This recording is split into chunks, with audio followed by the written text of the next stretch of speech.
오늘 함께 나눌 말씀은 부활하신 예수님이 엠마오로 내려간 두 제자에게 나타나신 이야기입니다. 예수님은 십자가에서 죽으신 주님의 모습에 실망해서 예루살렘을 떠난 제자들에게 나타났습니다. 부활하신 예수님을 만난 제자들은 새롭게 부활의 증인으로 거듭나는 기쁨을 누리게 되었습니다.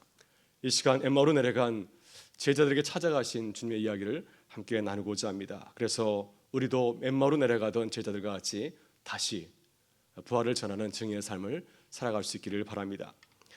오늘 우리는 본문 말씀을 묵상하면서 세 가지 질문을 던져볼 수가 있습니다. 왜 예수님께서는 엠마오로 내려가는 제자들에게 나타나셨을까? 두 번째 질문은 왜 예수님께서는 제자들에게 나타나셔서 어떤 말씀을 전해 주었을까? 세 번째 질문은 예수님을 만난 제자들은 어떻게 거듭나게 되었는가 하는 것입니다. 먼저 예수님께서 엠마오로 내려가는 제자들에게 나타나셨을까요? 본문 13절과 14절을 보게 되면 예수님의 두 제자의 모습을 이렇게 소개합니다. 그날에 그들 중 둘이 예루살렘에서 25里되는 엠마오라 하는 마을로 가면서 이 모든 된 일을 서로 이야기하더라. 예수님의 두 제자는 예루살렘을 떠나고 있습니다. 바로 그때는 어떤 때였습니까? 예수님께서 십자가에서 죽으시고 이제 3일 후에 부활하시던 날이었습니다. 그들이 향하던 곳은 어디였습니까? 예루살렘으로부터 한 11km 정도 떨어져 있는 엠마오라 부르는 곳이었습니다. 그들은 엠마오로 가면서 길에서 어떤 대화를 나눴습니까? 십자가에서 일어난 일을 나누었습니다. 두 제자가 급히 예루살렘을 떠난 이유는 무엇일까요? 며칠 전에 십자가에서 달려 죽으신 예수님, 그분의 제자에게 임할 박해와 핍박을 두려워하였기 때문이었습니다. 바로 여기에 예수님께서 엠마오로 내려간 두 제자에게 나타나신 이유가 있습니다. 제자들은 예수님의 십자가 처형 이후에 예수님에 대한 믿음을 잃어버리고 두려워하였습니다. 혹시 우리도 예수님처럼 무서운 핍박을 받게 되지 않을까 하는 두려움이 있었습니다. 그래서 예수님께서는 부활하신 이후에 사랑하는 제자들을 찾아가신 겁니다. 오늘 우리는 어떻게 살고 있나요? 이 어려운 세상 가운데서 혹시 두려워하지는 않습니까? 앞으로 우리의 삶이 어떻게 될까? 이 사회적 거리두기가 이제 해제되었다고 하지만 또 앞으로 어떤 일이 벌어질까? 이런 두려운 마음을 갖고 있지는 않습니까?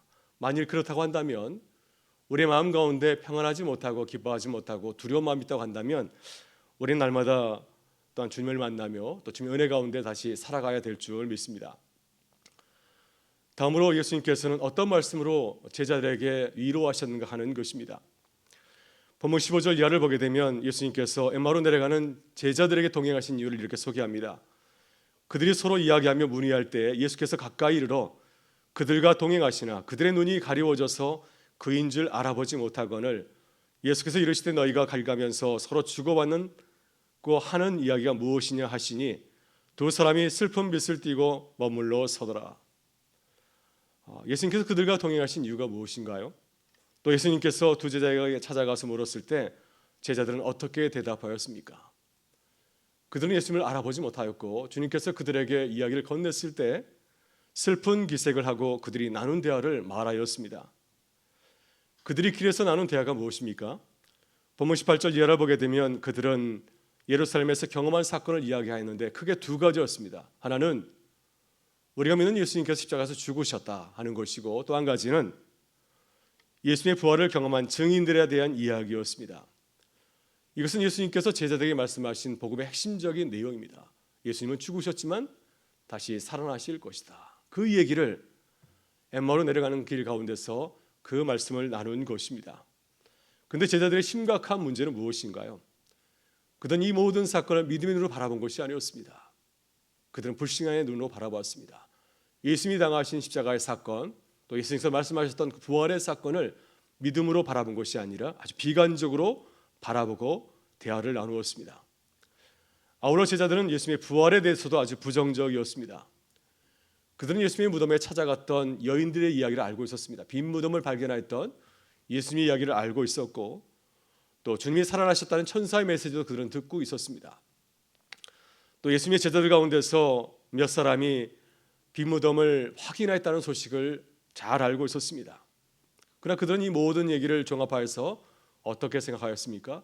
예수님께서 살아나셨구나 이런 믿음을 가지고서 바라본 것이 아니라 아직까지 부활하신 예수님을 본 자는 아무도 없다라고 단정하였습니다.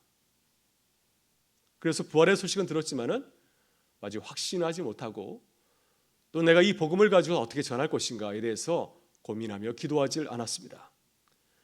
바로 여기 예수님께서 그들과 동행하신 이유가 있습니다.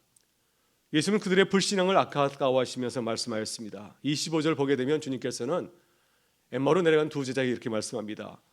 이르시되 미련하고 선지자들이 말한 모든 것을 마음에 더디 믿는 자들이요. 그들이 믿음이 없음을 주님은 안타까워하면서 그들과 동행하신 것이죠. 예수님이 보시기에 제자들의 문제는 무엇입니까? 우리의 문제는 무엇인가요? 예수님에 대한 지식은 있었지만 신앙은 아직 지식에 머물고 있었습니다. 그래서 예수님께서는 성경 말씀을 통하여서 예수님의 부활에 대해서 증거한 성경의 말씀을 가지고서 주님이 당하시던 십자가의 그 사건과 부활의 사실을 깨닫게 하였습니다. 또 그들에게 주님의 말씀을 기억하게 하시려고 그들과 만찬을 나누었습니다. 그들에게 떡과 포도주를 나누어 주셨고 그들의 눈이 열리게 되었을 때 이제는 주님을 알게 되었을 때 자신의 모습을 나타내 주셨습니다. 본문 30절에 31절은 이렇게 증거합니다. 그들과 함께 음식 잡수실 때 떡을 가지사 축사하시고 떼어 그들에게 주시니 그들의 눈이 밝아져 그인 줄 알아보더니 예수는 그들에게 보이지 아니하시는지라. 여러분 그렇습니다. 우리의 신앙은 지식에 머물러 있어서는 안 됩니다. 우리는 주님을 구체적으로 알아야 됩니다. 인격적으로 만나야 되고요. 우리의 삶의 자리에서 우리와 함께 하시는 주님을 찾고 만나야 될 줄 믿습니다. 날마다 홀로 살아가는 것이 아니라 나 홀로 세상에서 아주 애쓰며 전쟁을 치르듯이 살아가는 것이 아니라 주님과 동행하는 삶을 살아야 될 줄 믿습니다. 그래야 우리가 세상 가운데서 두려워하지 아니하고 우리와 함께 하신 하나님, 우리가 부활의 놀라운 능력을 보여주신 주님을 증거하는 삶을 살아가게 될 줄 믿습니다. 마지막 제자들은 부활하신 예수님을 만난 이후에 어떻게 달라졌나요? 본문 32절을 보게 되면 제자들은 예수님과 말씀을 나누고 또 저녁 식사를 통하여서 믿음이 회복되었습니다. 그래서 그들은 주님과 만나면서 주님의 말씀을 통해서 함께 식사하면서 경험하였던 은혜를 서로 나누었습니다. 32절은 증거합니다.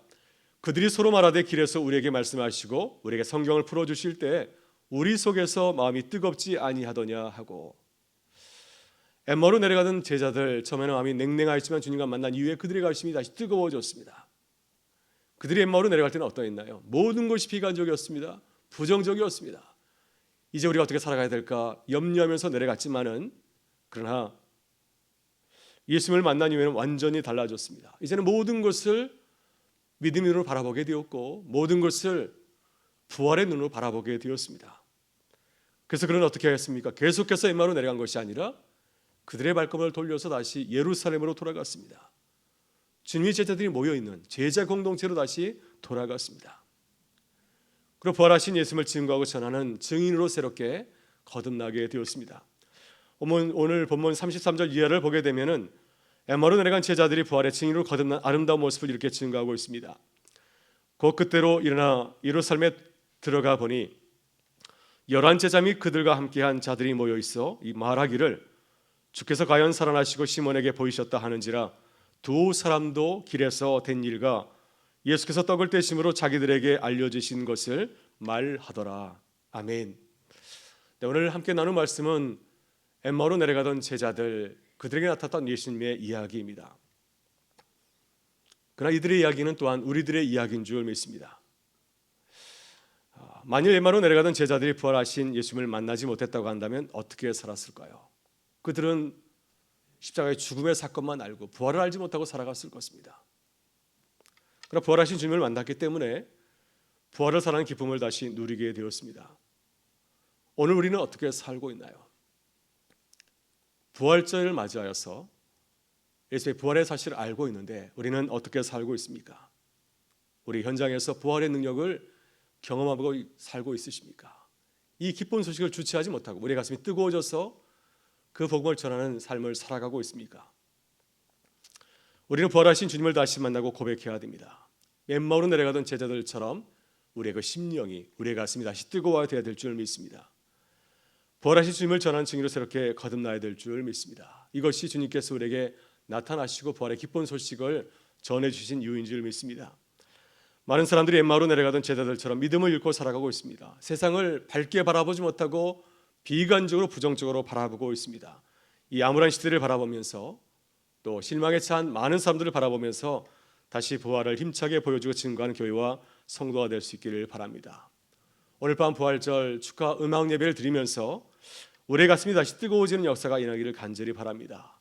그래서 엠마오로 내려가던 제자들이 발걸음을 돌려서 다시 예루살렘에 돌아가서 부활의 증인이 되었던 것처럼 우리도 이 귀한 복음의 말씀을 듣고 이 부활의 소식을 듣고 우리의 가정과 일터와 또 교회로 돌아가서 복음에 필요한 곳에 돌아가서 이 기쁜 소식을 증거하는 부활의 증인이 되실 수 있기를 주의 이름으로 축원합니다.